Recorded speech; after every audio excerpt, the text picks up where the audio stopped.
Mahal na hari. Mahal na hari, hindi ko kailanman magagawa. Nalasunin kayo sa mga handog. Inosente po ako. Mga tao, dalhin siya palabas. Pagkatapos ng 3 araw, ipapakita ang bagong ulo sa publiko. Mahal na hari, noong naglakbay ng lihim ang dating hari, ligtas siyang nailigtas ng aking ama. Kaya po, para sa inyo at sa aking anak na babae, lihim pong ipinagkasundo ang kasal noong bata pa sila. Nakikiusap po ako, mahal na hari, alang-alang sa dating hari, pagbigyan po ninyo ng buhay ang inyong lingkod. Mahal na hari. Dalhin siya palabas. Mahal na hari. Mahal na hari.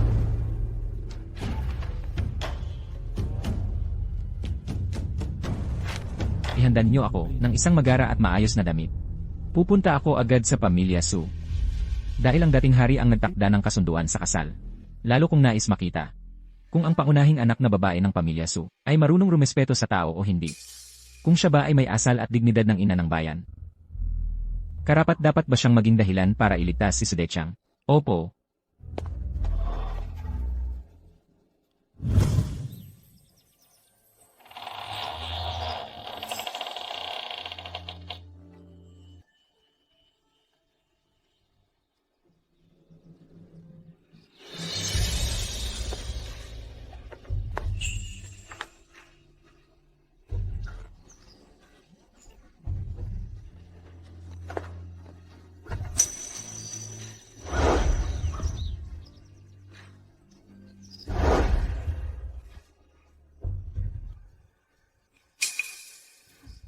Ruoksu. Matapos ang 3 araw, papatayin na ang tatay mo. Ngayong araw, bukas sa publiko ang paanyaya ng pamilya Su para sa kasal. Tiyak na maraming opisyal at may kaya ang darating. Dapat gisingin mo ang pananaw mo. Siguraduhin mong magkakaroon tayo ng manugang na mataas ang antas. Kahit hindi natin mailigtas ang tatay mo, mapapanatili pa rin natin ang kayamanan at karangalan ng ating pamilya. Huwag kang mag-alala, inay, may sarili akong plano. Baka may isang tao lang na sobrang taas ng tingin sa sarili, na siyang magiging pabigat sa akin. Ang tatay mo, hindi naman talaga siya umaasa sa kanya. Basta makapag-asawa lang siya at makabenta tayo ng kaunting pera. Hindi sayang ang pagpapalaki namin sa kanya.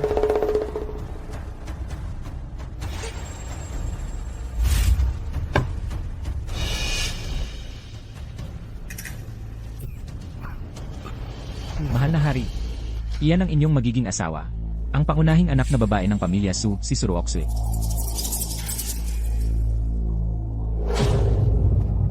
Mahal na hari, mas mahalaga po ang inyong kalusugan. Bukod pa po roon, andyan pa si Emperatrice Dowager.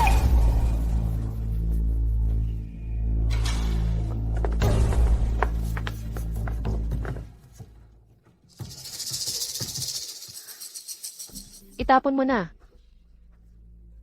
Malapit ng putulan ng ulo ang tatay mo. Nagdadalawang isip ka pa dyan. Pinagmamalaki mo pa ang sarili mo. Wala kang utang na loob na anak.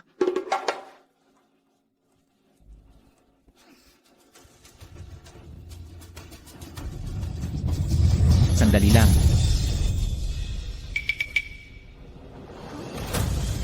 Bakit may dumating na magara? Ano nang nangyayari dito?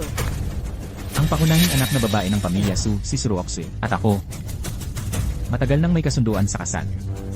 Naglalakas loob pa kayo. Buksan ito sa publiko at pumili ng makapangasawa. Napakatapang ninyong lahat. Tumahimik ka. Anong klaseng kalokohang kasunduang kasal yan? Paano hindi alam ng miss na to? Saan ka ba nanggaling? Ang baho mo naman. May bitbit ka pang piraso ng tissue. May lakas kang loob na maghangad sumama sa pamilya Su. Umalis ka na, umalis ka na.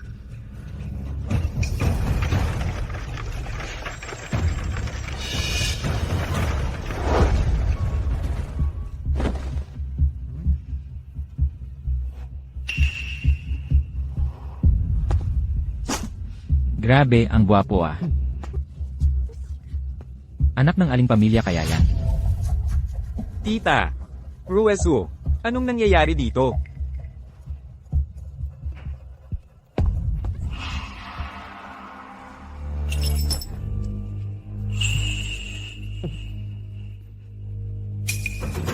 Ang baho mo talaga, kita mo ba? Ito, ang lalaking nararapat para sa akin, si Suruezu.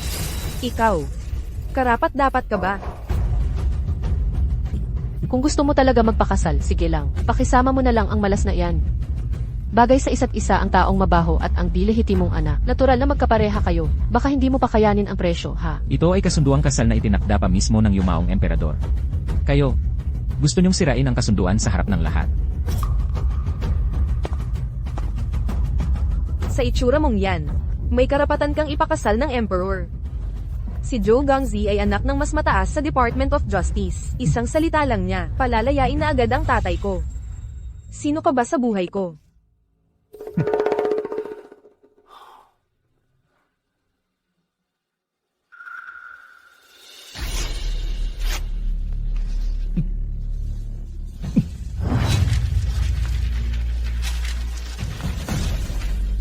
Ang pamilya Su.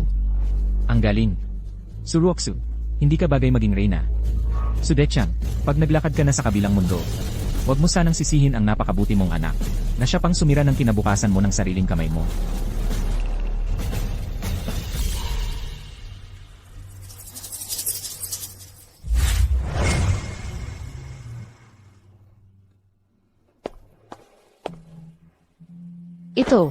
Ito ba ang Jade Seal na selyo? Ibig sabihin ang pagkatao niya. Kung ayaw niyang magpakasal, ako na lang ang papasal. Sirang-sira man ang kasunduan. Pero ako ang tatanggap ng pasya ng kasal. Ikaw, may lakas ka ba ng loob pakasalan ako?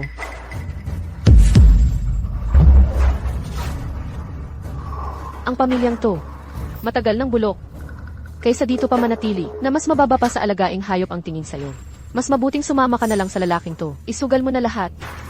Para kahit paano, makalaya ka rin para sa sarili mo. Sumunod ka sa akin ng ganito, mga anak ng mga magsasakang mahirap, kailangan nilang bumaba sa bukid para magtrabaho. 2 beses lang kumakain sa isang araw, simpleng tsaa at kanin lang, minsan, ni karne walang matikman. Ikaw, kaya mo ba yun? Hindi ko iniintindi yung mga yan. Basta totoo ka sa akin. Gaano man kahirap ang buhay. Mas pipiliin ko pa iyon kaysa manatili sa pamilya ng mga alta sosyedad na walang kahit konting malasakit sa kapwa. Napakarami pa ring dahilan para manatili. Mahal kong kapatid. Kahit ibenta ka pa nila sa isang nightclub, makakakuha ka pa rin ng konting pera para magpakasaya, pero ipipilit nilang ipakasal ka sa isang taong walang modo. Nakapapahiya lang. Talagang kung susama ka talaga sa lalaking yun kapag naghirap ka balang araw.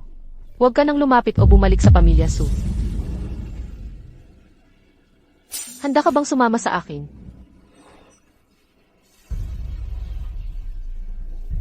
CJ, sasama kita. Ate, siguraduhin mong napag-isipan mo na kapag lumampas ang araw na to. Hindi ka na pwedeng magsisi.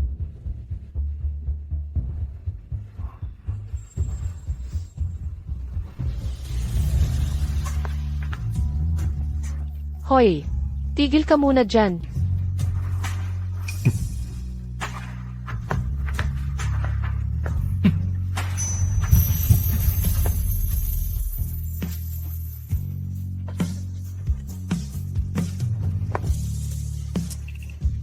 Sayang lang.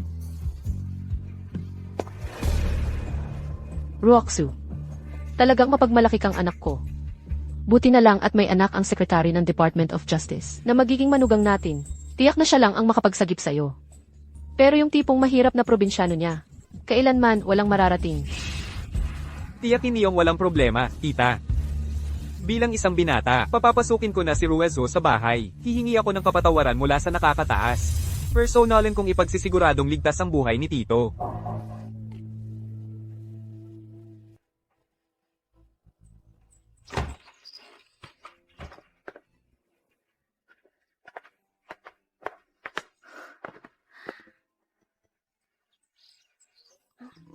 Ito ang tahanan ko. Hanggang ngayon, may panahon ka pang magbago ng isip.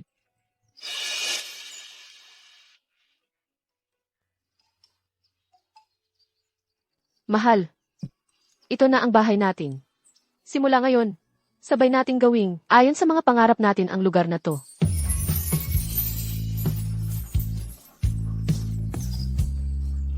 O nga pala, kanina dun sa nasirang kontrata ng kasal, parang may nakita akong hindi pa natin nalilinaw. Ina. Mama. Ang kulit mo naman, matindi ang lason sa katawan mo, hindi ka pa gumagaling. Bakit ka ba matigas ang ulo na palakad-lakad? Inumin mo na itong gamot na to.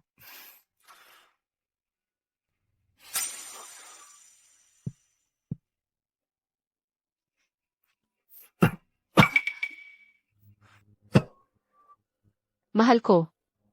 Nalason ka. Sakto naman na may alam ako sa gamot. Aakyat ako sa bundok para kumuha ng mga halamang gamot para sa'yo. Tama. Tama nga. Bagay. Pala kayo. Nang batang yan. Sa totoo lang, nabalitaan na rin namin ang tungkol sa tatay mo. Kasalanan ng batang to lahat. Paano naman niya nagawang gumawa ng ganyang kamaliang desisyon? Sige, ako na ang bahala dito.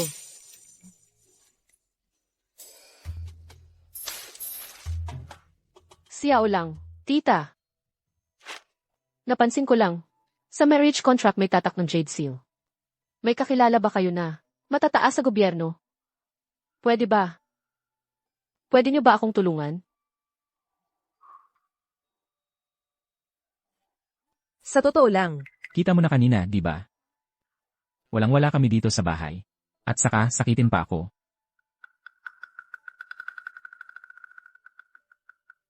Ikaw, nagsisisi ka ba?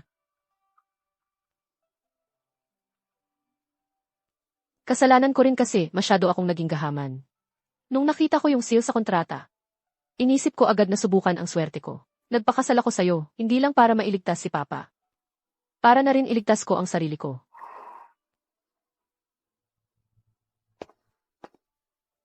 Yung tungkol sa pagliligtas kay Papa, huwag mo na problemahin, maghahanap ako ng ibang paraan. Mula nang magpakasal si King Ken sa'yo. Talagang tadhana siguro ito. Basta't hindi mo ako iiwan, mahal ko. Ako mismo. Pangarap kong makasama ka habang buhay.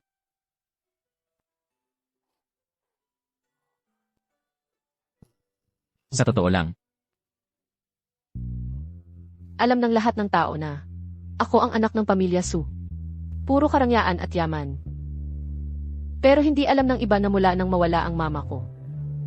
Ang dami ko ring tiniis na pang-aapi at sakit ng loob. 20 taon akong tumira sa pamilya Su. Pero mas masarap at malaya pa rin ako ngayon.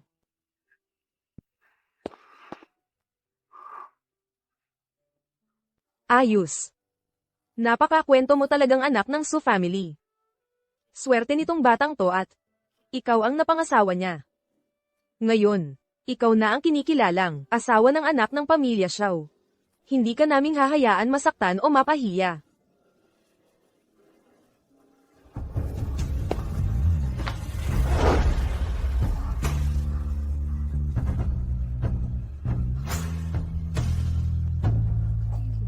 Kayong dalawa ng batang to, gawin nyo na ang seremonya dito. At least, matatapos ko na ang isa sa mga iniintindi ko.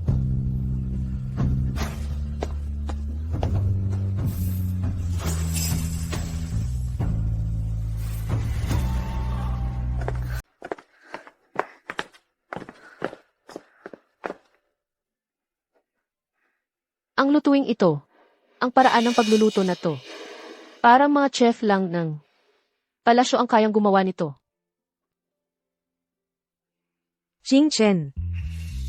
Ito ang pamanang alahas ng pamilya Xiao. Ipinapasa ito sa bawat manugang na babae. Simula ngayon, sayo na ito. Ganito kagandang klase, at husay ng ukit. Ito. Tita, masihadong mahalaga to. Hindi ko matatanggap. Tita pa rin ang tawag mo, ha? Dapat iba na ang tawag mo ngayon, di ba?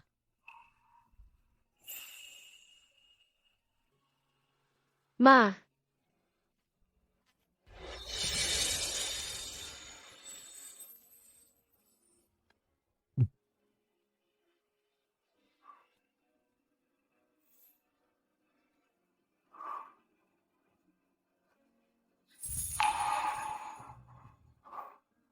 Jinkian, pinapangako ko, simula ngayon.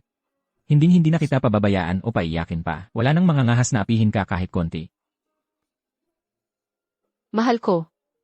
Salamat sa'yo.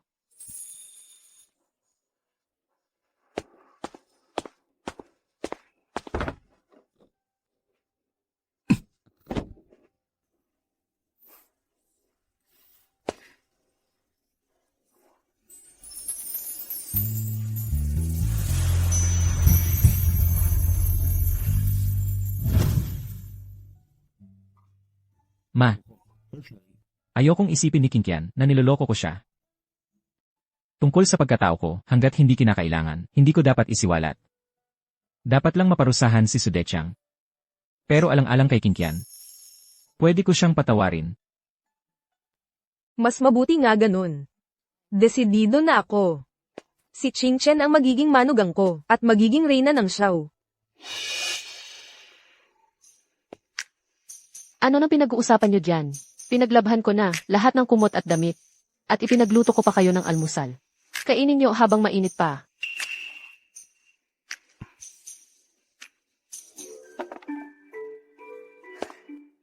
Kinkian. Salamat. Gagawin ko ang lahat para iligtas si papa mo at aalagaan kita buong buhay ko. Yan ang gusto kong marinig. Maghintay ka lang, magpapakulo si mama ng gamot para sa'yo.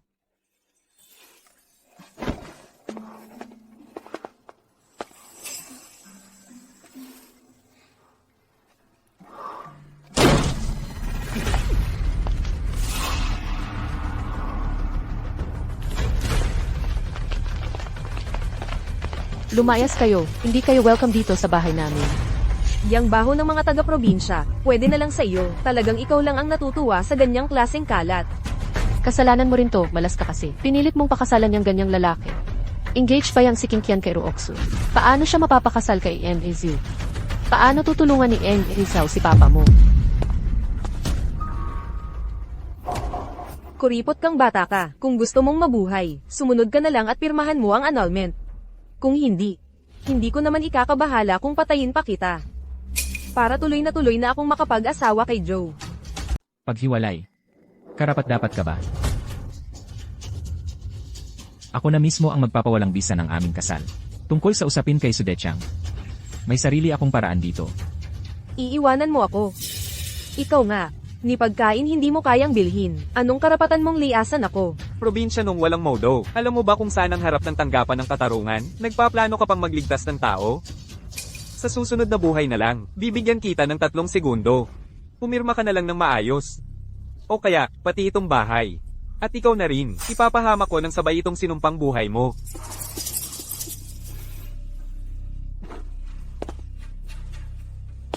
Gusto mong saktan ang asawa ko. Dumaan ka muna sa bangkay ko. Su Qingchen. Kung nalaman ng ama na ganyan ka, matagal ka na sanang ikinamatay sa sama ng loob. Asawa ko siya, na kaya mo pang saktan. Isa kang malansang hangin. Sawang-sawa ka na ba sa buhay? Joe lang. Ako, sa mismong pangalan ng manugang ng sekretaryo ng katarungan.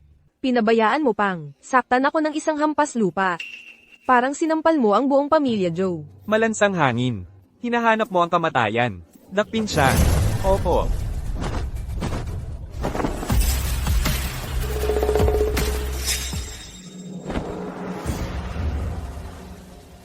Kagalang-galang na Pangulo, naparito po kayo.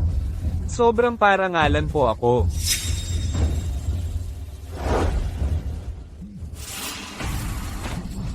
Pagpupugay po, kagalang-galang na Pangulo.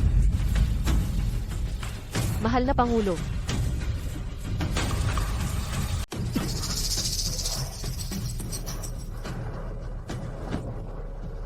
Imposible. Kahit ipusta mo ang lahat ng pera mo, walang mangyayari. Isa lang talaga siyang mabahong palpak.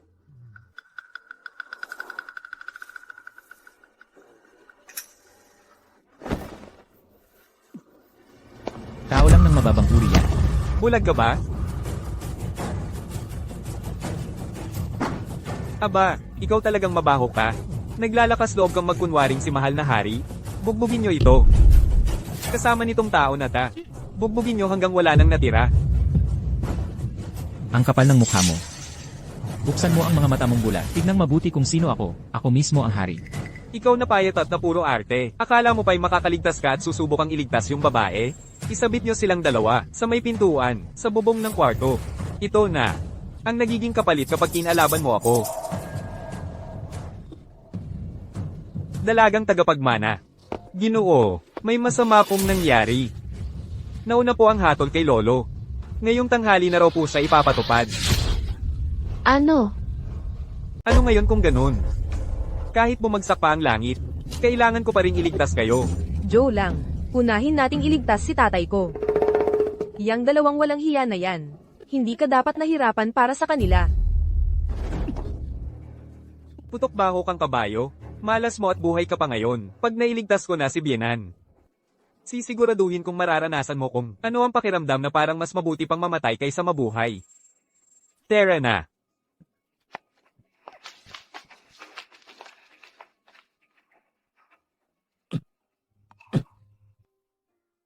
Mahal. Kasalanan ko lahat to.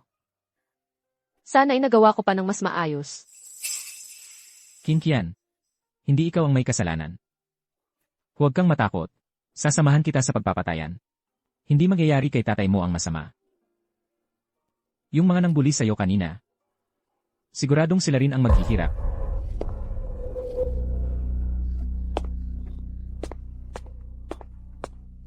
Ma, huwag kang mag-alala.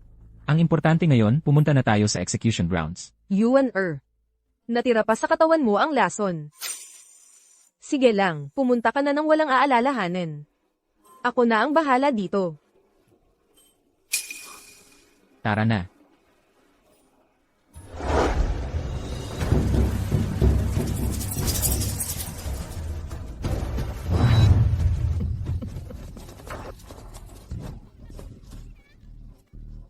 Luzo, Ginoong Joe. Alam na ni tatay na hindi niyo ako pababayaan. Kumpadre, huwag kayong mag-alala. Habang andito ako, sisiguraduhin kong ligtas ka. Ayos. Nakakahiya na. Nagkaroon pa ng lakas ng loob ang basura na to na pumunta. Kahit mamatay pa ako, so dekhang. Hindi ko ipagkakatiwala ang anak ko sa isang walang kwenta, bilang manuga. Ibig sabihin, yung mga inaalala ko. Wala talagang halaga sa'yo. Ano? Mukhang totoo nga na mahirap ang kalagayan ni Kinkian sa pamilya Su. Kung hindi dahil kay Kinkian, hindi naman talaga nakakaawa ang pamilya Su. Sudechang, ganyan ka ba magulang? Yang boses na yan.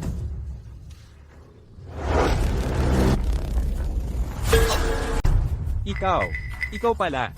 Ako ang taong hinahanap ni Kinkian. Paano ko naman nilapastangan ang pangalan ng pamilya Su? Sudechang, sabihin mo ng malinaw. Asawa. Ang katawan mo.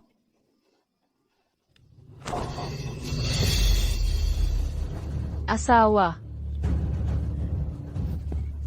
Bumalik ka. Ang mahal kong kapatid na babae, pati si tatay malapit ng pugutan ng ulo. Iniisip mo pa rin yung probinsya nung yan. Talaga namang napakabuting anak mo. Hindi ganun yun. Malas ka talaga. Pinatay mo ang nanay mo. Ngayon pati si tatay papatayin mo pa. Gusto mo pa talagang manira. Ikaw at yung lalaki mong ligaw. Pakiramdam ko, isinumpa kang magdusa. Ganyan talaga ang kapalaran mo, pangwido. Mas gugustuhin ko pang mamatay ngayon sa daan Kiautay. Kaysa kilalanin kang kapamilya, kay kapal ng mukha ng isang tulad mong suwain. Tatay. Simula nang namatay si inay. Pinabayaan ninyo lang ako, mula nung araw na iyon. Wala na akong pamilya. Ang gusto ko lang naman ay makahanap ng tahanan, at mabuhay na maayos. Ano bang kasalanan ko? Ano bang mali ko? Kung hindi dahil sa sudya, ikaw at ang nanay mong maiksi ang buhay. Matagal na sana kayong nasa impyerno. Alam mo ba? Nahanap mo lang ang sira na grupo. Akala mo pamilya na talaga sila. Talagang likas kang mababa ang klase. Oras na. Ihanda ang pagpapatupad ng parusa.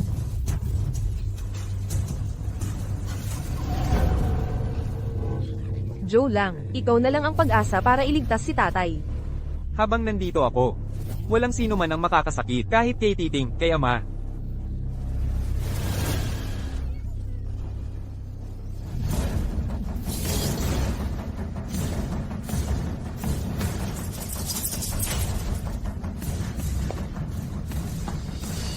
Sandali lang. Palabasin ang tagapagpatupad ng parusa. Ipagpaliban ang pagpapatupad. Ano pang hinihintay ninyo? Kalagan nyo si Ama. Hindi nyo ba naririnig ang sinabi ko? Siya ang tatay ko. Ang lakas ng loob mo. Si Sudekhang ay nilason si mahal na hari. Iyan ay isang matinding kasalanan. Kung hindi pa pinapatay buong lahi nyo, malaki na ang pabor na yun. Kapag inulit nyo pang guluhin ang pagpapatupad, walang kapatawaran, ipapapatay ko kayo.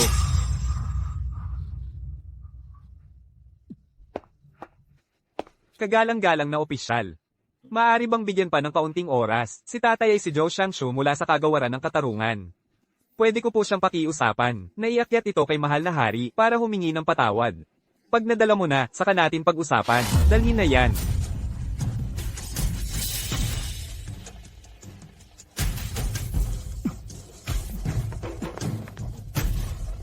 Ano na ang gagawin natin ngayon? Ruezu. Sige, hayaan mo na. Ruezu. Naikasal ka sa pamilyang Zhou. Napakalaking biyaya niyan para sa pamilyang Su. Kahit mamatay si tatay, payapa ang kalooban ko. Ang tanging pagsisisi ko ay nagkaroon ako ng anak na walang utang na loob gaya mo. Kahit mamatay ako, so Dekhang, hindi ko papayagan na magkaroon ng manugang na walang kwenta. Oras na. Isa katuparan ng parusa.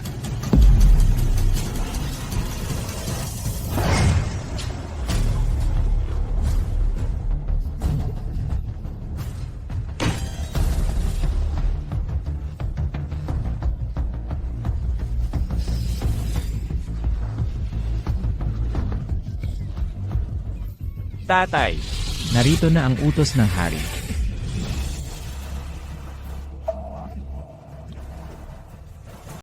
Sa pamilya Su may isang anak na babae, mahinhin at magalang, matalino at mapanuri ang kanyang mga mata. Nakahanap ng mabuting asawa. Lubos kaming natutuwa at panatag ang aming loob, ipinatatawag na si Su Deqiang ay walang kasalanan. Ibinabalik siya sa dati niyang posisyon sa pamahalaan, iyan ang nakasaad sa kautusan.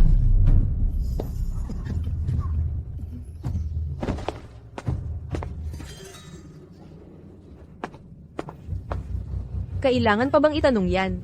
Ang asawa ko ay anak ng sekretaryo ng katarungan. Ang babaeng yun, ang napangasawa lang naman niya. Isang hamak na tao lang. Ang kautosang ito mula sa palasyo. Siyempre para sa akin ito. Tama. Ang tatay ko ang nakiusap sa presidente para dito. Huwag kang mag-alala, tatay. Sinabi ko na, habang ako ang nandito, hindi ka pababayaan. Mga tao, tanggalin niyo ang tali kay tatay.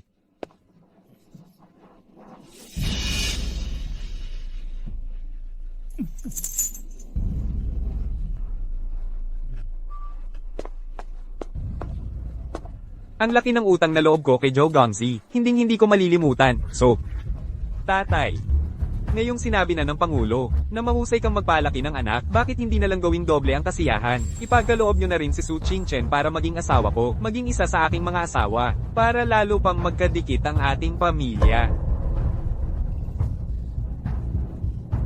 Sige, ang mapang-asawa si Zhou Gongzi bilang asawang maliit, ay napakalaking biyaya para kay Su.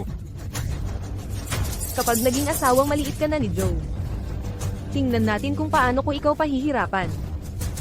Hindi pwede. May asawa na ako, at hindi ako ari-arian nyo. Kalmahin nyo na ang mga sarili nyo. Yung lalaking halos mamatay na sa sakit na yun, asawa mo pa rin. Ang kapal ng mukha mo. Ang mapangasawa mo si Zhu Gongzi bilang asawang maliit, ay swerte mo na mula sa nakaraang buhay. Hindi na ikaw ang magdedesisyon dito. Huwag mong asahan. Yik!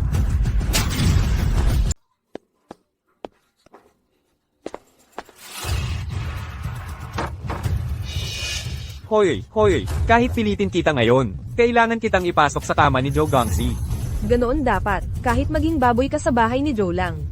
Mas okay pa yun kesa sumama ka sa lalaking amoy bulok na yun, siguradong mas sulit ng daan-daang beses.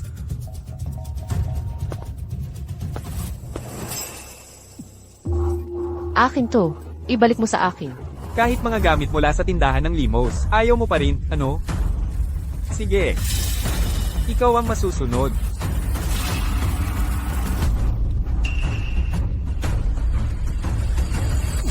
Huwag.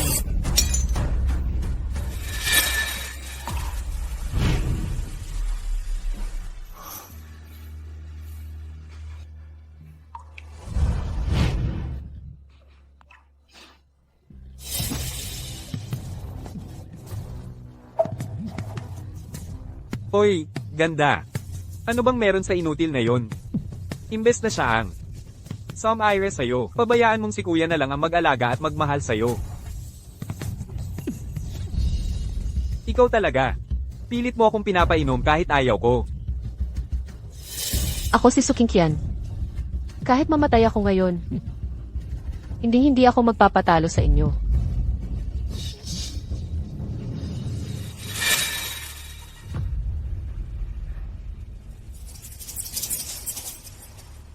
Mahal, magkikita pa rin tayo sa susunod na buhay. Ang asawa ko. Walang sinumang pwedeng gumalaw.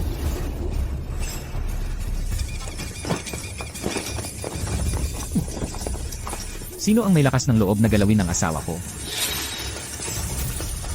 Sino ang may lakas ng loob na galawin ang asawa ni Lian?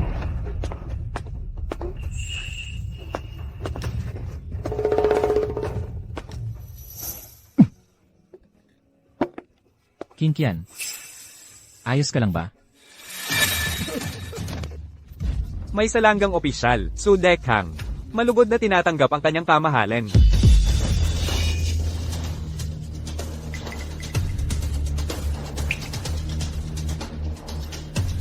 Sino mang magtatangkang galawin ang reyna ko?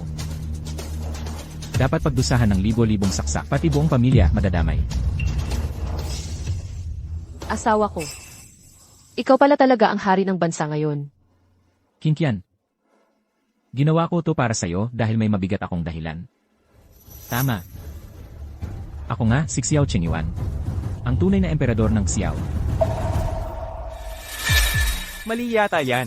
Ang katawan ng kanyang kamahalan ay napakahalaga. Bihira siyang lumabas ng palasyo. Bakit siya pupunta sa ganitong maduming lugar?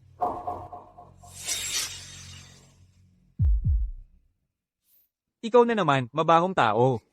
Nagpalit ka lang ng damit, akala mo, ikaw na si kanyang kamahalan.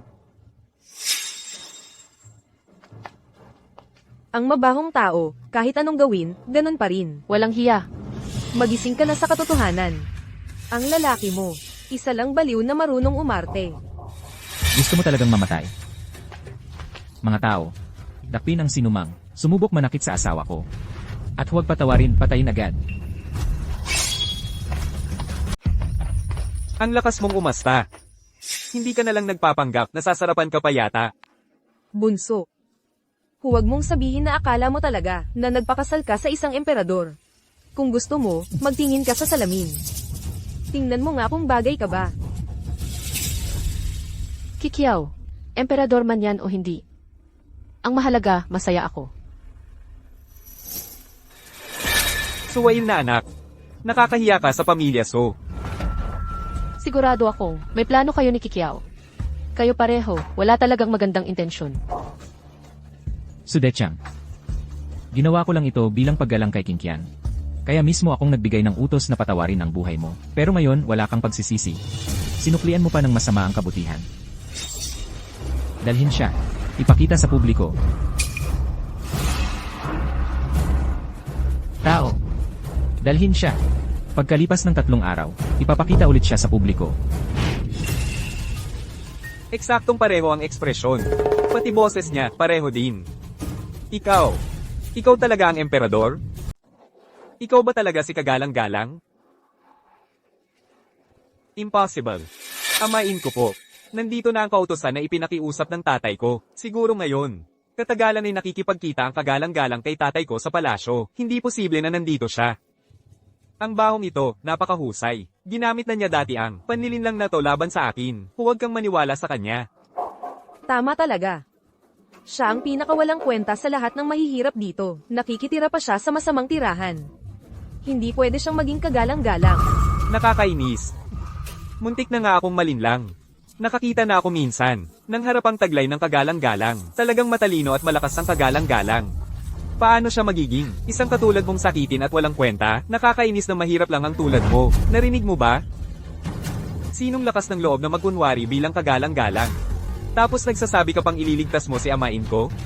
Masama talaga ang pakay ng taong to. Dapat parusahan pati buong lahi niya.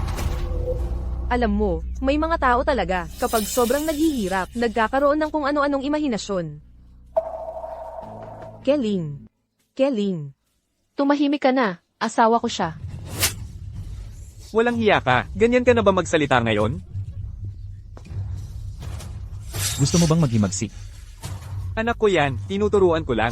Anong pakialam mo? Hampas lupang ito. Asawa, ayos lang yan. Alam ko naman na gusto mong protektahan ako. Pero ang magkunwari bilang kagalang-galang, mapuputulan ka ng ulo dyan. Kayong lahat. Dapat lang mamatay. Hindi pa ba kukunin yan kung sino pa ang sumuway? Walang pag-aalinlangang papatayin. Dakpin siya. Tumigil ka.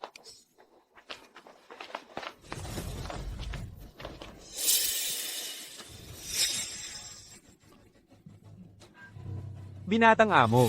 Sila ay ipinatawag ng Imperatress Dowager. Pumunta siya sa palasyo para magpasalamat sa biyaya. Parating na siya agad. Inutusan akong mauna rito para bantayan ka. Anong lakas ng loob ng mga tao ng pamilya Zhu na hamunin ang mga mas nakakataas? Plano nyo bang mag-alsa? How many nang nakakataas? Ako ang tagapamahala ng bahay ng Shangshu. Hindi pa ba sapat ang sinabi ko? Ang totoo, ako mismo ang pumunta sa palasyo. Nakiusap ako kay kagalang-galang na hari at kagalang-galang na reyna. Naisulat ang papeles ng pagpapatawad na ito. Sino ka ba para magsalita ng ganyan? Akala ko simpleng tauhan ka lang. Hindi ko inakala na ganito kakapal ng mukha. Bagay sa'yo na habang buhay kang maging alipin.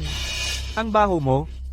Kung marunong ka, lumuhad ka na at umamin ng kasalanan. Kung hindi, kapag dumating ang tatay ko. Ni pagkakataon para lumuhad at magpakumbaba, wala ka nang makukuha. Mahal kong asawa.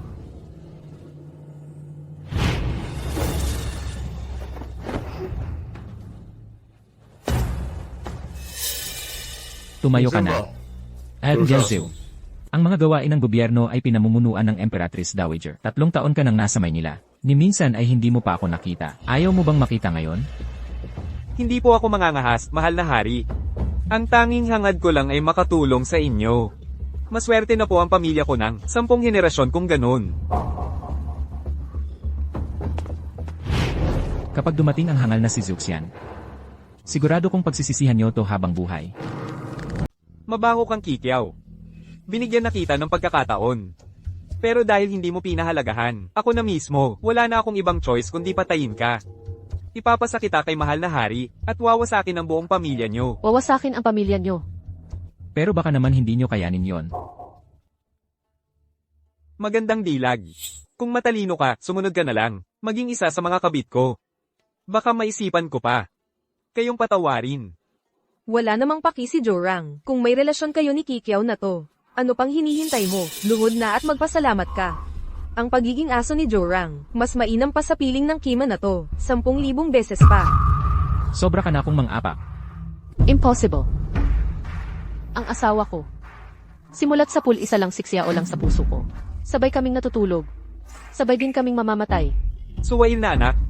Bilang ama mo, inuutos ko, putulin mo na ang ugnayan mo sa tsigang na yan. At lumayas ka na sa talaan ng pamilya namin. Kung hindi naman talaga nila ako tinuring na pamilya, bakit ko ipagsisiksikan pa ang sarili ko? CJ, Kinkian.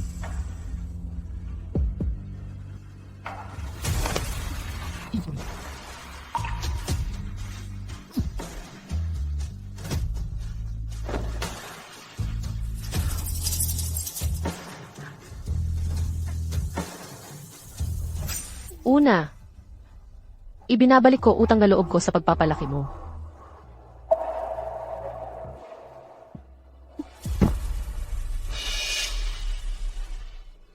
Ikalawang pagpugay. Pinuputol ko na ang relasyon natin bilang mag-ama.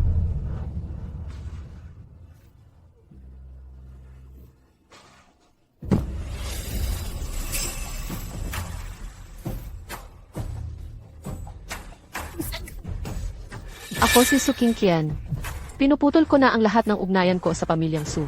Hanggang kamatayan, hindi ko na sila makikita pa.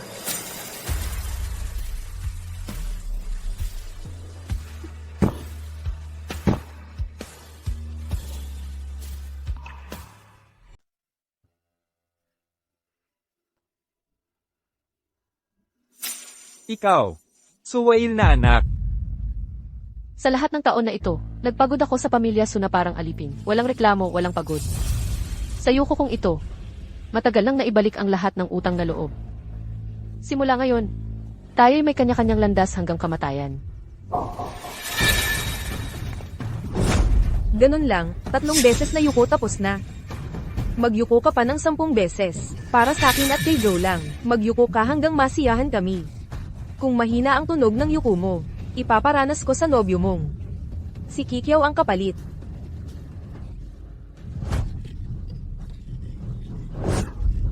Tigil! Qingqian, Walang hiya ka. ipaabot agad ang utos ni Lian, patawagin agad si Zuxian, yung cutie na yon, dadalhin mo siya rito sa eksena, para makita ang kagagawan ng mahal niyang anak. Ipaanyaya kay Emperatrice Dowager na pumunta mismo rito. Ngayong araw, aalisin ko ang salot sa bansa ng Xiao. Ang yabang mo. Ikaw, babaeng walang hiya, hanggat di ka yumuyuko, isa ka pa rin sa pamilya Su. Ikaw, isang hamak na Kikiao lang. Anong karapatan mong makialam? Pumapapel ka pa bilang hari, nasasarapan ka ba? Ganun ba? Hindi ako yuyuko. Kung ganun, papatayin ko na ngayon ang pulubi na to. Wag. Nagkunwaring hari talaga ang asawa ko, mali siya. Pero handa akong magbayad ng utang kapalit niya. Kayo naman, please. Wag. Gusto mong mamatay, ano?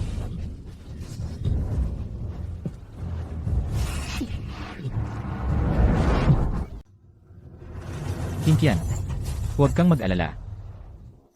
Pangako ko, ipaglalaban ko ang hustisya para sa'yo. Papalitan nila ng doble-doble ang ginawa nila. Mahal ko. Ang mahalaga ay ligtas ka. 8. Tapos ko nang gawin ang dapat kong gawin. Ayon sa usapan natin, dapat pakawalan niyo na ang asawa ko. Usapan. Anong usapan ba yan? Si Joe lang naman ang nangako niyan. Hindi naman ako pumayag dyan. Qingzang. Kahit putol na, kayo ng Su family. Para sa pangalan ng pamilya. Ngayon, dapat tapusin na ang walang kwentang manugang na yan. Kayo walang isang salita. Kasalanan mo din eh. Masyado kang tanga. Pilit mong pinakasalan ang isang walang kwentang tao. Ito ang napala mo. Pumatay ng hari. Gusto niyo bang parusahan pati buong angkan niyo? Isang walang kwenta lang yan. Nagkakalat lang dito. Sino ba tinatakot mo? Ako si Su Dekhang, pinagpala ng palasyo. Hindi ako papayag na may impostor, nasisira sa pangalan ng mahal na hari.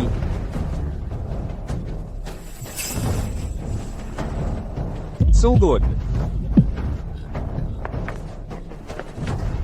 Munting maganda. Nakikita mo ba? Ang mundo mo, nasa ilalim na ng mga paa ko. Sa harap niya mismo. Ipakikita ko sa'yo kung sino ang totoong may kapangyarihan.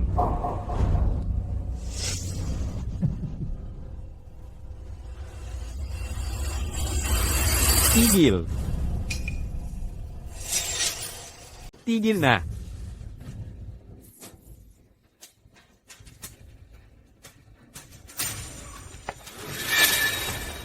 Ako po, bilang junior official, bumabati sa secretary. Ako po si Su Ruizu. Manugang, nagpapakilala kay Ziyang. Anong dahilan at napaka-ingrande ng lahat ng ito? Sakto ang pagdating mo. Ito ang impostor. Ang lakas ng loob niyang magpanggap bilang kagalang-galang. Mag-utos na po kayo agad para maparusahan siya dito mismo. Kailangan nating bigyan ng paliwanag si Emperatrice Dowager. Sobrang kapangahasan. Dapat parusahan ng kamatayan. Zuxian. Tingnan mo nang mabuti. Sino ba talaga ako?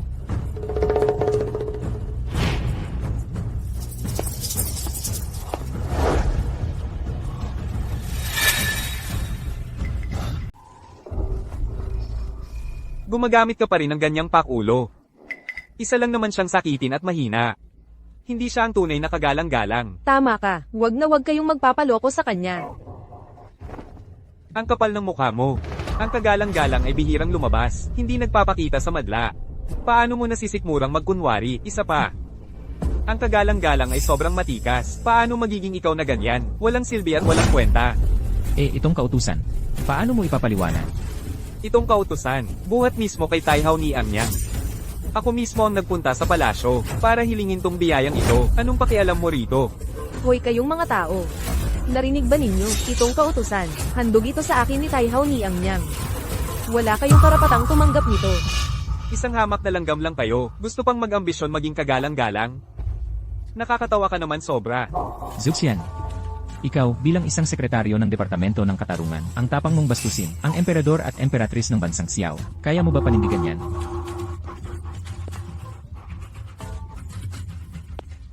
Noong nakaraan, ang pamahalaan ng bansang Xiao ay pinapatakbo ni Tai Hao. Ngayon, natagpuan na ni Kagalang-galang ang inang bayan, at siya ay mismo nanguna sa pamahalaan.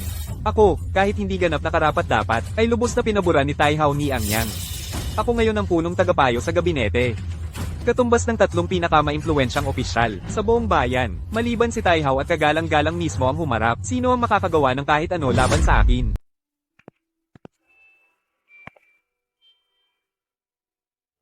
Ang mga to, pinili ko ng maingat. Regalo ko para sa magiging manugang ko. Ito ang handog mula kay Xiangguo Emperatriz. Mag-ingat kayo, ha? Naiintindihan nyo ba? Si Qing Chen sobrang daming dinanas na sakit. Ang tanging bagay na babagay sa tapang niya ay itong koronang ito. Congrats kay Joe Darren. Kumare, simula ngayon, lalo kitang aasahan sa suporta mo, ha? Isa na tayong pamilya, di ba? Narinig nyo ba? Wala pang anak ang ating mahal na emperador. Sa mga bata dito sa Maynila, ako si Joe Ziyang ang may kapangyarihan. Ikaw, isang nilalang na mabaho lang. Ano bang meron ka para kalabanin ako? Ang aking si Joe lang, siya ang pinakamagaling sa lahat. Ikaw, walang silbi. Tanging bagay na babagay sa'yo, ay yung kasama mo na mabaho dyan. Magkasama lang kayo sa Cobeta. Mahal kong asawa. Kasalanan ko lahat to, kung di dahil sa akin. Di ka sana mapunta sa ganitong sitwasyon. Huwag kang mag-alala, nandito ako, walang mangyayaring masama. Lahat ng nanakit sa'yo, gagantihan ko ng sobra-sobra. Naniniwala ako sa'yo. Zubsian, ang ina mo, ginagabayan ka ng todo, para maglingkod ka sa bayan, para magpakita ng malasakit sa mga tao. Hindi para makiabuso, hindi para apihin ang mga tao. Ang pwesto bilang tatlong mataas na opisyal. Ikaw, hindi ka karapat-dapat. Ibalik mo ang ninakaw na gamit, ang galing mo talagang magpanggap, ha? Akala mo ba talaga ikaw ang hari dito? Oo nga. Karapat dapat ka ba talaga? Hindi ikaw ang may karapatang magdesisyon dito. Ikaw, hindi mo pa oras para magsalita, Bienan. Itong magnanakaw na to, nagpapanggap bilang si mahal na hari, napakalaking kasalanan nito. Mas mabuti pang hulihin na natin siya ngayon. Bigyan ng matinding parusa, para na rin mabigyan natin ng malinaw na paliwanag kay mahal na hari. Huwag. Siya, ang asawa ko, wala siyang kasalanan. Lahat ng ito nangyari dahil sa akin. Kayo, Sapat na. Kayong dalawa, malaki ang naging kasalanan. Walang sino man sa inyo ang dapat manatili. Si Reyna Ina ay papunta na. Personal siyang magtatanghal ng ina ng bayan. Bilang punong tagapayo. Tungkulin kong tulungan si Reyna Ina sa problema niya. Mga tao dyan, hulihin niyo silang dalawa.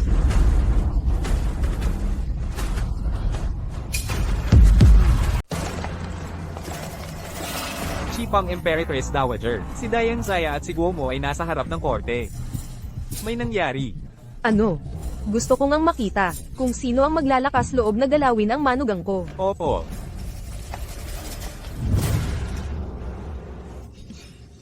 Sino ang mangangahas? Ang sinumang lumabag sa nakatataas, lahat ng kamag-anak ay parurusahan. Labanan ng mga desperado, paghihingalo na lang yun. Itong opisyal ay kabilang sa pinakamataas na tatlong opisyal ng estado, at hinding-hindi papayagan, na may mang-insulto sa kanyang kamahalan, o magdala ng kahihiyan sa royal na pamilya. Arestuhin ninyo sila. Tingnan niyong mabuti, siguraduhin niyo kung ano ang nakikita niyo. Hindi pa ba sapat itong pruweba ng pagkakakilanlan ko bilang emperador?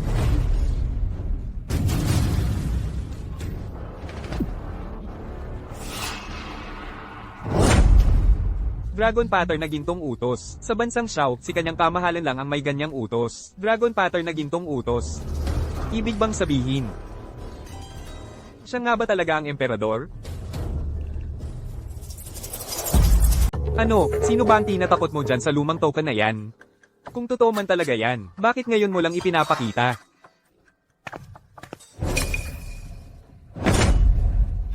Kayang-kaya mong gawin ang ganitong bagay. Ang hirap naman siguro para sa'yo. Walang silbi. Walang respeto.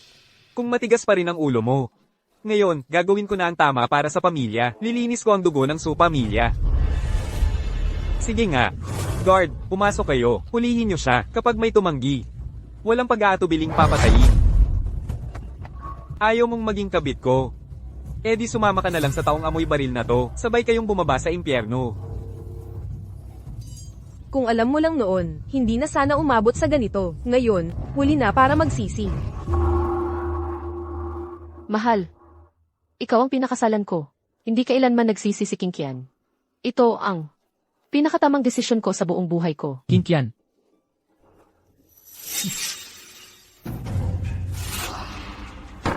Ang kapal ng mukha mo. Ang kapal ng mukha mo.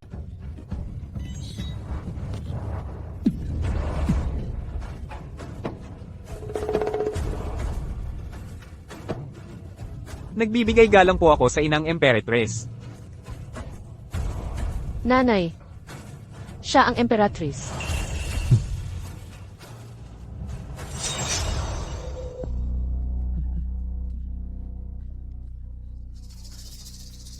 Siguradong, alam ni Emperatress na may nagpapanggap bilang amang hari. Dinudungisan ng pangalan ng pamilya ng hari, kaya siya galit. Anong lakas ng loob at kapal ng mukha? Walang hiya, nandito si Emperatress. Hindi ka ba luluhod at humingi ng tawad? Akala ko bibigyan pa kita ng pagkakataon, pero ngayong personal nang dumating si Emperatress, hindi ka na talaga mapapatawad.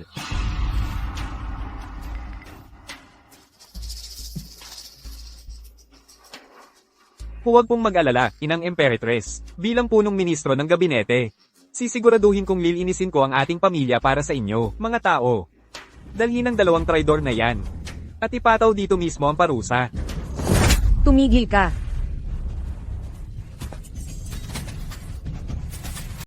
Madam, mukhang nagkamali ka ata ng tao, madam. Reyna ina. Lagi akong nagmamalasakit para kay mahal na hari, buong puso akong naglilingkod para sa bayan. Ang naglakas loob magpanggap bilang hari, ay yung punyetereng Chi Kiao, at pati na rin yung Molditang yun. Madam, sana ay magpasya kayo ng tama. Itong suwail kong anak na babae, sumuway sa nakakataas. Malaking kasalanan ang nagawa. Bilang lingkod, pinutol ko na lahat ng kaugnayan sa kanya. Bahala na kayo madam kung paano ninyo siya hahatulan. Sinho. Sa ganitong sitwasyon pa, gusto mo pang gawing kasalanan ng iba, talagang wala ka ng pag-asa. Amoy basura ka. Malapit ka ng mamatay, pero nagmamayabang ka pa rin. Nandito si Reyna ina. Paano mo nagagawang magwala dito? Reyna ina, patawarin ninyo ang aking galit. Ako po agad. Tumigil ka na. Ang Chi Kiao na binabanggit nyo ay anak ko. Siya ang emperador ng bansang Xiao.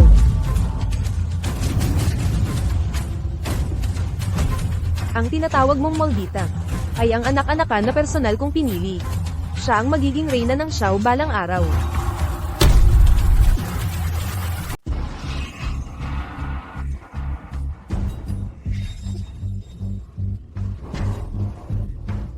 Ang baho. Ang baho nito, ang tindi. Siya talaga ang emperador. Hindi posible, talagang imposible. Ito. Su Qingchen. Isa lang siyang anak sa labas. Ano bang meron siya para magawa ito? Hindi pwede. Hindi ako naniniwala. Wala kang respeto. Kayo ba ay nagdududa sa akin?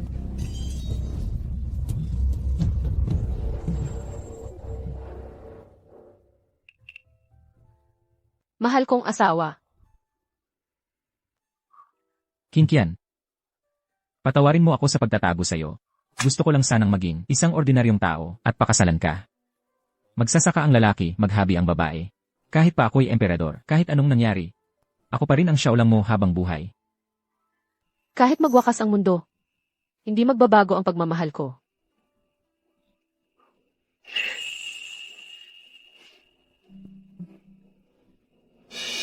Lin, ako ang emperador ng Xiao. Xiao Qinyuan. Kinkian. Ikaw ang aking reyna. Ina ng Xiao. Kayo. Panahon na para magbayad kayo.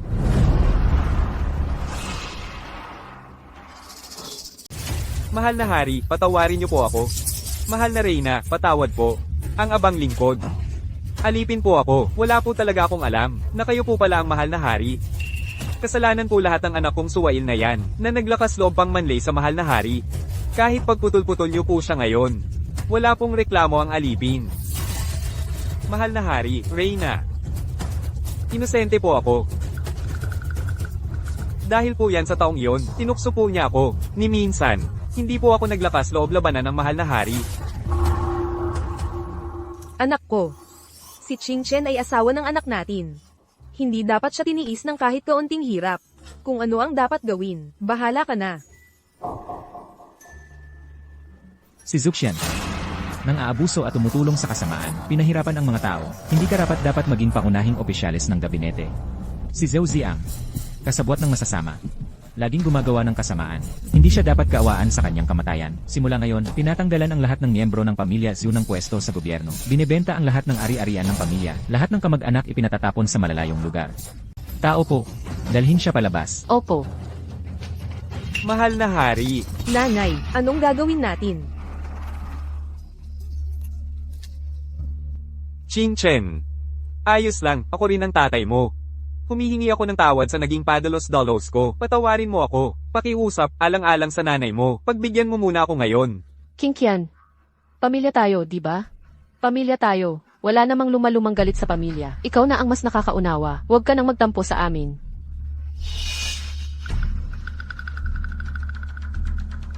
Ruoxu. Ba't di ka magsalita? Habang may natitirang bundok, di mauubos ang panggatong. Bilisan mo. Ang buhay nilang tatlo. Ako at si Inang Reyna. Kami ang bahala sa kanila para sa'yo. Ching Chen, maawa ka na sa akin ngayong pagkakataon na ito. Ayaw mo rin naman na mag-away ang mag-ama, di ba? Tama ka naman. Tama ka naman. Tingnan mo, King Qian. Matanda na ang tatay mo. Patawarin mo na kami kahit ngayon lang. Ate. Alam ko, nagkamali ako. Ano man ang gusto mo sa mga susunod, ibibigay ko lahat sa'yo. Hindi ko na uulitin to. Nangangako ako. Tatlo po, maghinay-hinay kayo sa kilos ninyo. 13 beses akong lumuhod at yumuko na. Tapos na akong magpakumbaba. Mula ngayon, ako si Su King Qian ay wala nang kinalaman sa pamilya Su. Simula ngayon, ang kinalabasan na to ay kagagawan mo rin. Wala kang pwedeng isisi sa akin. Ako. Mga tao. Agad-agad niyong halugugin ang buong pamilya Su. Ipadala sa malayong probinsya lahat ng kamag-anak. Ang mga susunod na henerasyon ay magiging alipin habang buhay. At habang buhay na hindi na pwedeng bumalik sa Maynila. Ayoko. King Qian. Ikaw ang first lady ng bansa. Ching Chen. Talaga bang gusto mong mag-away kayo ng tatay mo na parang magkaaway? Ching Chen. Alam ko na nagkamali ako. Dalhin siya palabas. Patawarin mo na ako.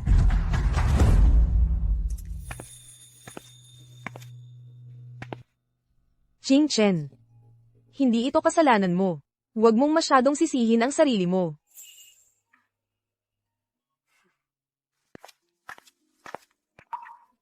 Ito ay espesyal na regalo na pinili ko mismo para sa'yo.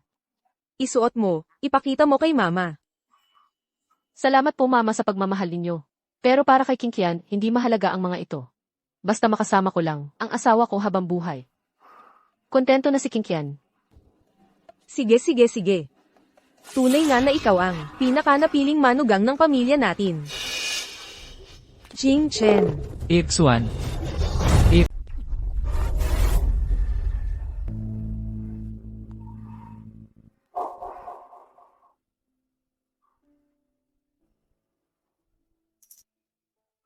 Maligayang bati kay mahahalang hari. Maligayang bati kay Reynang maganda. May kakaibang katawan si mahal na ginang. Buntis na siya ngayon.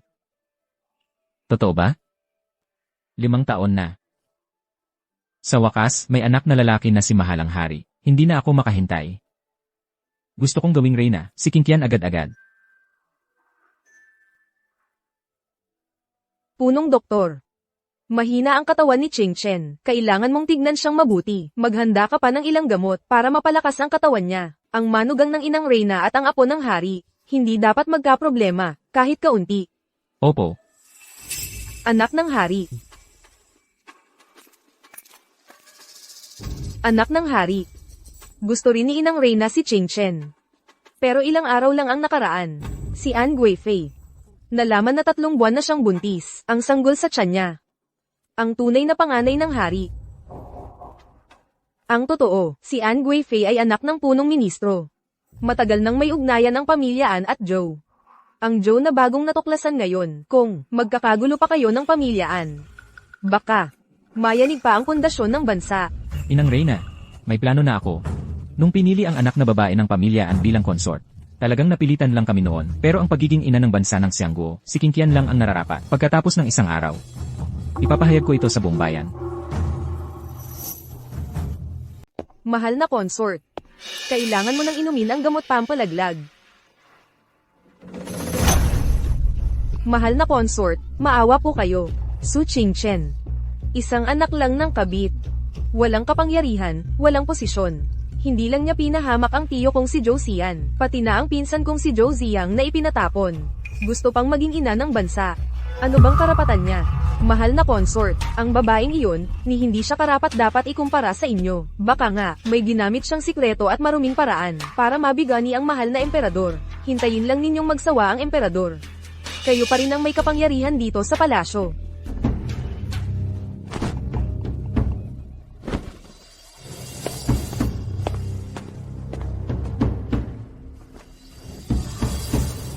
Buti na lang, matagal ko nang pinaghandaan ito. Ngayon, buong Xiaoguo alam na nagdadalang tao ako sa anak ng mahal na emperador. Kahit papalabas lang. Kung mawala man ang isang anak ng kabit, sapat na yun. Talagang matalino kayo, mahal na consort. Yang Su Qingchen na babaeng walang hiya, kailan pupunta sa palasyo? Mahal na consort, babalik po siya. Sa araw ng LAN. Sige. Pagkalipas ng 3 araw, ako mismo ang pupunta at titingnan, yang babaeng walang hiya. Ano nga bang kayang gawin niya? Qingqian, dahan-dahan lang ang lakad mo. Mahal kong asawa, ni hindi pa nga ako nakakaisang buwan. Hindi naman ako ganun kaselan. Ang anak sa tiyan mo ay magiging susunod na prinsipe ng Xiego, kaya hindi dapat pabayaan. May importanteng bagay si Reyna ina, pinapatawag kayo. Inang Reyna, ano po yon? Isasama ko si Qingqian sa palasyo. Mamaya ko na lang po kayo dadalawin. Mahal kong asawa, siguradong may mahalaga po si Inang Reyna, kaya kanya pinatawag. Mauna ka na muna, ako na lang ang papasok mag-isa, ayos lang ako. Qingqian, mag-ingat ka palagi. Babalik agad ako para hanapin ka.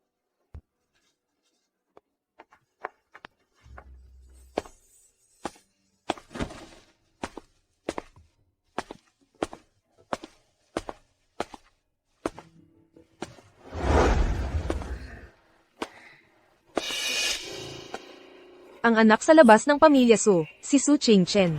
Tunay nga palang hindi karapat-dapat sa mataas na lipunan.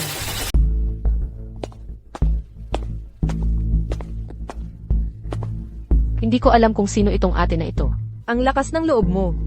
Nakita mo si Ginang consort. Bakit hindi ka pa lumuhad?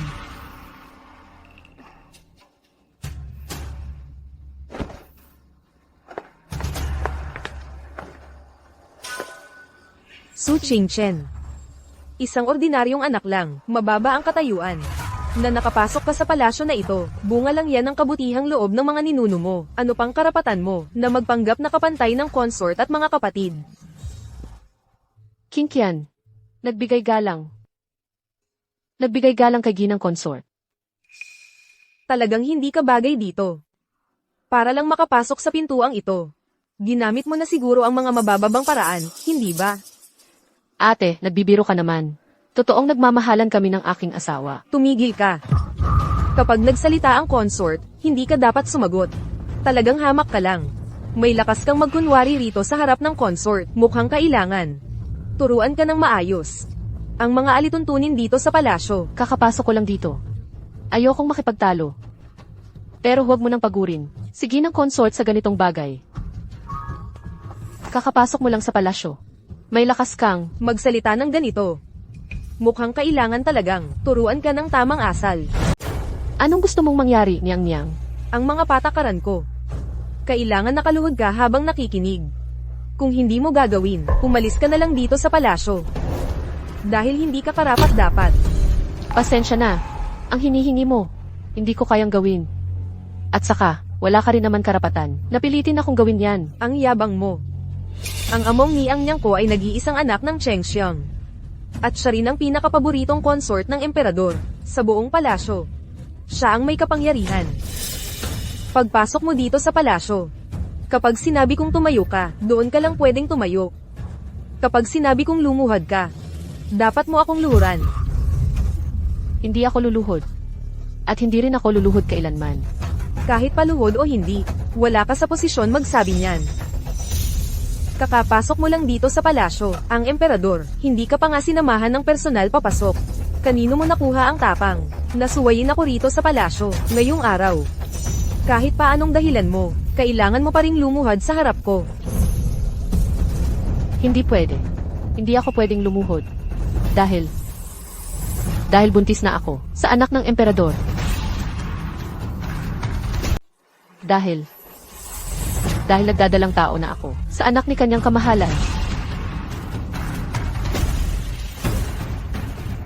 Anong sinabi mo? Sabi ko nagdadalang tao na ako. Su Qingchen. Grabe ka talaga, dapat mo nang pagbayaran yan. Prinsipe. An Chengxiang. Simula pa nang tinutukan mo ang kaso ng Zhou family, may mga sinabi na siyang hindi maganda tungkol sa'yo. Ngayon naman, tungkol sa pagpili kay Qingchen bilang emperatrice, hindi pa rin siya kontento. Tungkol dito, Ina, hindi mo na kailangan pang pilitin ako. Si Angifi at ang pamilya An, sa dami ng pinaggagawa nilang masama nitong mga taon, pinatawad ko na nga sila, dapat magpasalamat pa sila. Sabihan mo sila, huwag nang sobra-sobra ang hinihingi. Ang ina ng bansa ng Xiao. Sa buong mundo, si Qingqian lang ang karapat-dapat. Siya na mula sa An family, hindi pa siya sapat para maging kwalipikado. ikaw talaga, batang ito, bakit parang pareho tayo ng ugali? Kung tutuusin, si Ang Guifei talagang mataas ang tingin sa sarili. Ang dami niyang diskarte at lihim na balak, wala siyang laban kay Qingchen kahit sa pinakamaliit na bagay. Ang trono ng reyna, para kay Qingchen lang dapat. Maraming salamat, inay, sa pagtulong mo. Tungkol naman kay Ang Guifei. Basta maging maayos lang siya at magpakabait, desidido ako na maibigay ko sa kanya, lahat maliban sa pwesto ng reyna. Pero ang kondisyon, hindi siya pwedeng dalawin si Qingqian kahit konti, kundi, huwag mo nang isipin si Ang Chengxiang. Kahit sino pa dumating, pati hari, wala ring magagawa para iligtas siya. Sige na, alam kong mahal mong asawa mo.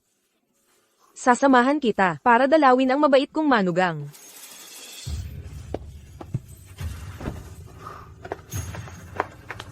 Kaya pala, bilang anak sa labas lang.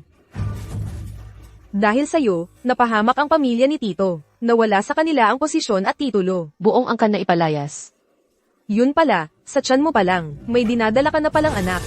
Ang anak na iyan sa tiyan mo, dapat lang mamatay lahat. Tumigil ka. Hindi kita papayagang bastusin ang Guifei. Wala akong galit o away sa'yo. Pwede mo akong murahin, pwede mo rin akong maliitin. Pero ang anak ko ay inosente. Paano mo nagagawang maging ganito kasama? Ang anak mo. Kita mo yan. Ang dinadala ko sa tiyan ko. Ang ipinagbubuntis ko ay ang nag-iisang tunay na prinsipe ng royal family. Siya lamang ang karapat-dapat maging susunod na reyna ng bansa. Ikaw, Karapat-dapat ka ba? Madam, baka naman ang dinadala niya sa tiyan ay isang anak sa kasalanan. Kung hindi, bakit naman, ni hindi man lang pinapansin ng mahal na hari? Kayo. Tama na ang kadaldalan nyo. Huner, ang pagsalungat mo sa nakakataas, at pagsagot sa akin, anong kaparusahan ang nararapat sa'yo, Madam Angui, ayon sa batas. Dapat nakaluhod kang magmano at humingi ng tawad kay Madam. Hanggang masiyahan si Madam. Ganoon. Kung gusto mong mabuhay pa, sumunod ka na lang at lumuhod ka't magmano. Hintayin mo munang pumayag ako. Tsaka mo na ako iwan at umalis ng palasyo, hindi ka na kailanman muling makakalapit sa mahal na hari. O kundi, ikaw at ang batang dinadala mo sa tiyan. Sabay kayong mapupunta sa impyerno. huwag mong akalain. Hindi kita luluhuran. Sige lang. Kung ganun, mapipilitan akong ipaghiganti ang aking tiyo. At ang pinsan ko, ipagpapaghiganti ko sila sa'yo. Kasabay nun, ituturo ko rin sa'yo ang mga patakaran dito sa palasyo.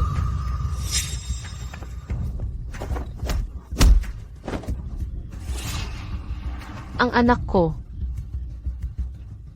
si Zuxian at Zhou Ziang, kasama sa paggawa ng kasamaan. Napakaraming kasalanan ang ginawa. Kahit mamatay sila, kulang pa. Tayo'y walang alitan. Dapat magkaiba tayong mundo. Kung sasaktan mo ang anak ko ngayon, tiyak na hindi ka palalagpasin ng kagalang-galang. Ang mahal naming ginang ay isang mataas na consort ng kasalukuyang panahon. Pangunahing anak ng punong ministro. Ikaw na isang anak sa labas. Ano ang ikakakumpara mo sa aming ginang? Lahat ng madam dito sa harem. Sino ba sa kanila ang hindi ini-appoint mismo ng kagalang-galang? Sa tabi mo, huwag nang sabihin ng mga kasambahay. Pati nga, isang batang utusan o palace maid wala ka. Gusto mo pang ipagtanggol ka ng kagalang-galang. Pangarap lang yan. Nagsisinungaling ka. Si Mr. Ko. Tumahimik ka na. Si Mr. mo ang tawag mo. Tatanungin uli kita. Luluhod ka. Ba o hindi? Nag-imbento ka lang. Ang asawa ko, siya ay. Tumahimik ka na. Asawa, ba ang tawag mo sa kanya? Tatanungin kita ulit. Ikaw ba ay luluhod at hihingi ng tawad, o hindi ka magpapakumbaba? Ako at ang anak ko. Ngayong araw. Hindi kami kailanman magpapasakop sa iyo. Sige, bahala ka. Dahil gusto mong magpakahirap. Tutulungan kita. Hindi ko hahayaang masaktan ninyo. Ang anak ko.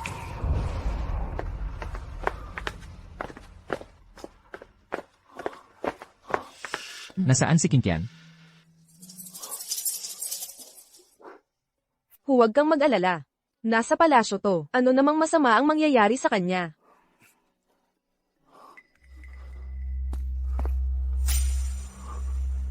Kinkian. Sino ang maglakas loob na galawin si Kinkian? Hindi ko hahayaang mapunta siya sa kapahamakan. Lumuhad ka sa harap ko. Walang paraan, huwag mong asahan.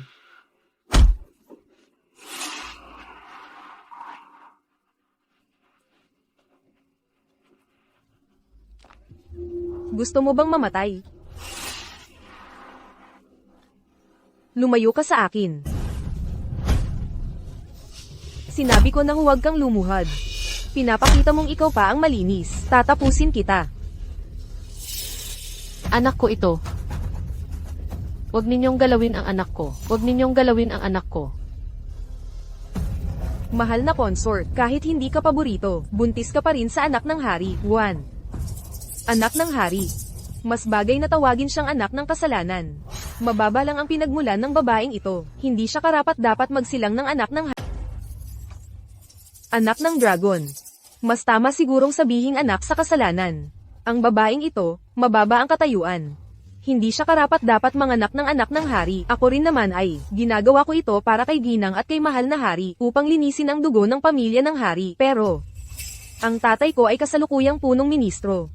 Mataas ang posisyon at makapangyarihan. Ang dinadala ko sa tiyan ko. Ang siyang tunay na anak ng dragon. Sa tingin mo ba, paparusahan ako ni mahal na hari dahil lang sa babaeng mababa ang katayuan na to? Babaeng mababa ang katayuan. Basta aminin mo ngayon, na ang anak na dinadala mo ay bunga ng kasalanan. At mangakong hindi mo na kailanman makikita pa si mahal na hari, hindi na. Kung hindi, Nagsisinungaling ka. Ang anak na dinadala ko ay dugong tunay ng royal family ng Xiao. ganun ba? Huwag mong sisihin ako. Ako mismo ang magpapababa sa iyo sa impyerno. Hindi mo talaga dapat.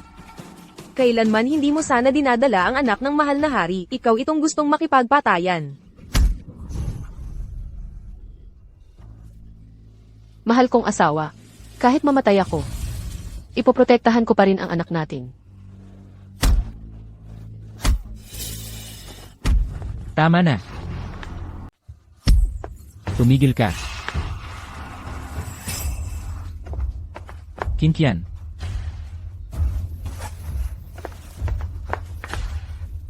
Kinkian. Mahal na Pangulo. Lumayo ka. Kasalanan ko lahat ito. Nahuli ako ng dating. Ang asawa ng anak ko. Nakakagulo talaga. Mahal kong asawa. Hindi kita sinisisi. Ang anak natin. Nailigtas ko. Mahal na Pangulo. Mama. Si Su Qingchen. Ang walang hiyang iyon. Tahimik ka, lakaki mong Anshai. Naglakas loob kang galawin ang unyon na unang ginang at anak ng Pangulo. Anong parusa ang nararap? Mahal na hari, inang Reyna. Inosente po ako, itong taong ito. Gusto niyang pumasok sa palasyo, at maging pangunahing Reyna, kaya naman ako. Tumigil ka. Si Kinkian ay pinili ni Inang Reyna at ako mismo. May mabait siyang ugali. Maayos siya makitungo sa lahat. Kita ko mismo, ikaw yon. Inaapi mo ang mga tao gamit ang kapangyarihan mo. Iparating ang utos ko. Si Angaifi, naghasik ng gulo sa palasyo, nilabag ang batas ng palasyo. Ipapasok siya sa malamig na silid. Hindi na siya makakalabas habang buhay. Si Juaner ang alilang babae. Tinulungan siyang gumawa ng masama. Pareho silang may kasalanan. Mahal na hari. Hindi ko ginawa iyon. Totoo pong hindi ko ginawa. Mahal na hari. Huwag po. Mahal na hari, ang tatay ko ay ang kasalukuyang punong ministro. Maawa ka na po, alang-alang sa tatay ko. Patawarin mo ako sa pagkakataong ito. Punong ministro. Huwag mong isipin na hindi ko alam ang mga kalokohang ginawa niya nitong mga taon. Hindi niya nga maipagtanggol ang sarili niya. Wala na siyang mukhang maipapakita. Nasaktan si Qingqian. Wala nang makakapagligtas sa kanya.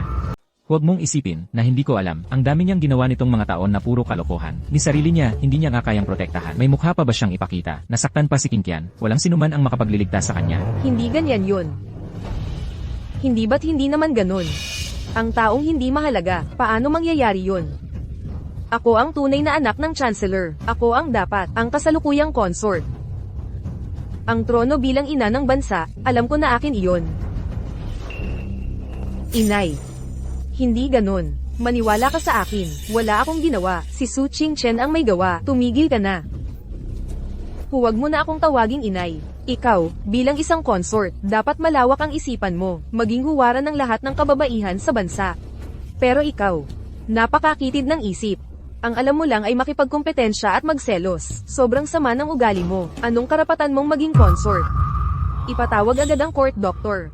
Kung ang manugang ko at ang apo ko sa dugo ng hari, magkakaroon ng kahit maliit na engay masama. Ako mismo, ipapadama ko sa buong pamilya ng ang kaparusahan. Hindi ganito yun. Qingqian. Huwag kang mag-alala. Habang nandito ako, tiyak na ipaglalaban kita para makuha ang hustisya mo. Qingchen. Huwag kang mag-alala. Nandito si Ajia. Walang maglalakas loob na apihin ka. Kamahalan. May sala ako. Karapat dapat akong parusahan. Alam ko na mali ako. Pero ang dinadala ko sa tiyan ko ay mismong anak mo. Inay. Ayaw mo rin naman na pagkapanganak niya. Wala na siyang tatay. Wala na siyang lola. Mag-isa na lang siya na maghihirap sa palasyo panghabang buhay. Alam kong mabigat ang kasalanan ko. Hindi ako makakatakas sa parusa, pero nakikiusap ako. Paano nyo man, alang-alang sa anak ko. Patawarin nyo na ako sa pagkakataong ito. Emperador. Kahit nakakainis si An Guifei. Pero sa huli, ang batang nasa tiyan niya ay inosente. Tungkol dito. Kung sakaling ang batang ipapanganak niya, ay magiging masama rin gaya niya. Mas mabuting mawala na ito ng maaga. Hindi ko papayagang, may sinuman na mananakit kay Qingqian. Qingchen.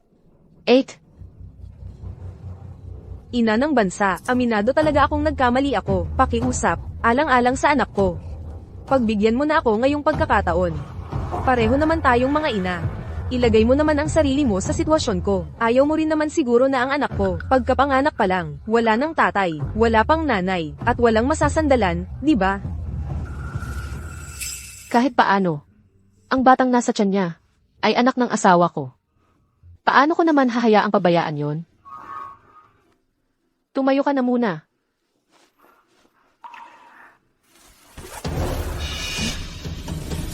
Bastos ka.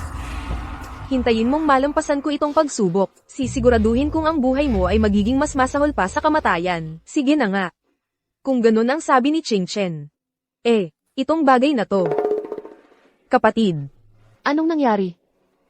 An Guifei. Wala talagang palatandaan sa pulso mo na buntis ka.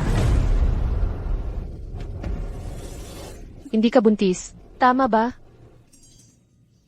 Qingchen, ikaw. Ibig mong sabihin. Mahal kong asawa, nanay. Mula bata pa ako, sumasama na ako kay nanay sa pag-aaral ng gamot. Ang pagbasa ng pulso at pagtingin ng mga sintomas, madali lang sa akin. Siya, wala talagang dinadalang bata.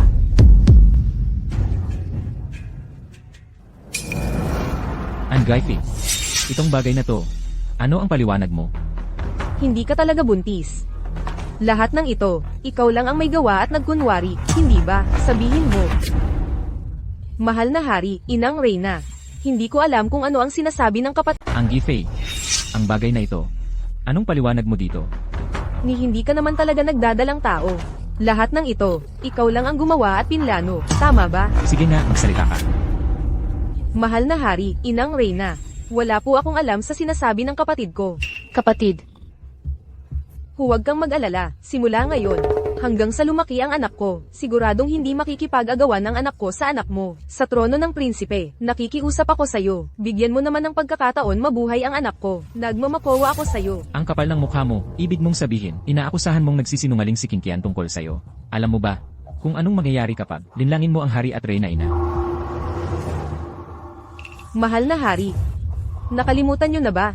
Noong Mid-Autumn Festival, 3 buwan na ang nakakaraan. Ngayon lang uli ako napuntahan ng mahal na hari, at doon pa lang din ako nabuntis. Nakalimutan nyo na ba lahat ng ito? Jing Chen. Talaga, alam ko na ang pagkakamali ko. Nagmamakowa ako sa'yo, para na lang sa kapakanan ng anak ko. Patawarin mo na ako ngayong pagkakataon.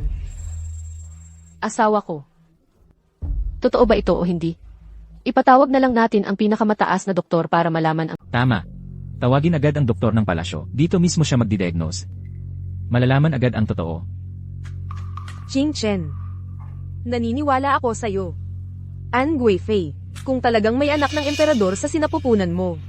Ako na ang bahala, pwede na kitang patawarin sa pagkakataong ito. Pero kung naglalakas loob kang lokohin ako, lokohin ang emperador, hindi mo kakayanin ang magiging kapalit niyan. Mahal na hari, ina. Talaga bang dahil lang sa kanya? Pagdududahan mo ako. Ang tatay ko ay naging punong ministro ng 10 taon. Ginawa na ang lahat ng buong puso, hanggang sa mamatay, hindi siya tumigil magsilbi. Buong puso kong gustong bigyan si mahal na hari ng mas maraming anak at tagapagmana. Ano bang kasalanan ko? Angaifi. Bakit hindi mo magawang ipatawag ang doktor dito? Dahil ba may tinatago kang kaba? Ang tiyan mo. Wala namang dinadala na anak ng emperador. Walang hiya ka. Kahit ikamatay ko pa, isasama kita sa pagbagsak ko. Mamamatay ka na.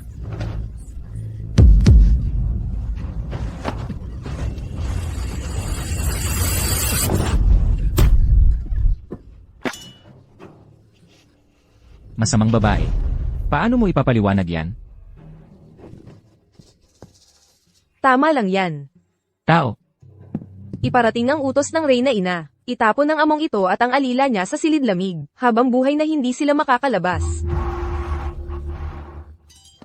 Mahal na hari, ina ko, ayoko pumunta sa silid lamig. Ate, totoo naman, alam ko na talaga ang mali ko. Nakikiusap ako sa inyo. Patawarin niyo na po ako kahit ngayon lang. Binigyan na kita ng isang pagkakataon.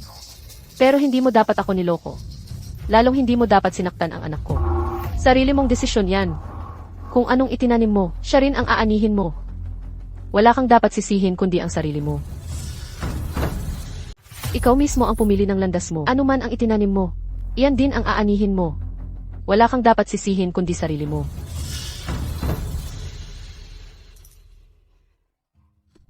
Jing Chen. Nagtiis ka ng sobra. Simula ngayon, ikaw na ang reyna ng batang yan. At magiging ina ka ng buong Xiao na bansa sa hinaharap.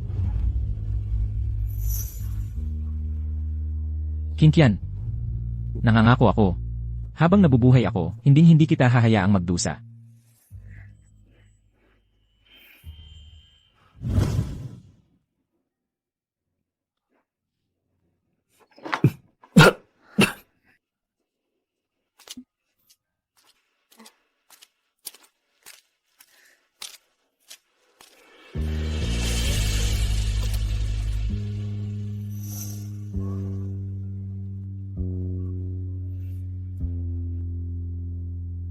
Limang taong gulang pa lang ang anak natin. Kakaupo pa lang niya sa trono, tapos pinapayagan mong mag-isa lang siya sa palasyo. Anong klaseng ama ka ba? May reyna at mga ministro naman siyang katuwang. Ano pa bang dapat ikabahala mo? Ang mas mahirap dito, ang asawa ko talaga. Ikaw na mismo ang pinakamataas na ginang ng Xiao na bansa. Pero heto at kasama mo lang akong isang simpleng magsasaka. Minsan may pagkain tayo, minsan wala. Reyna, ina ng bansa. Wala akong pakialam dyan. Basta nandyan ka. Doon lang ako may tahanan. Doon lang talaga ako masaya.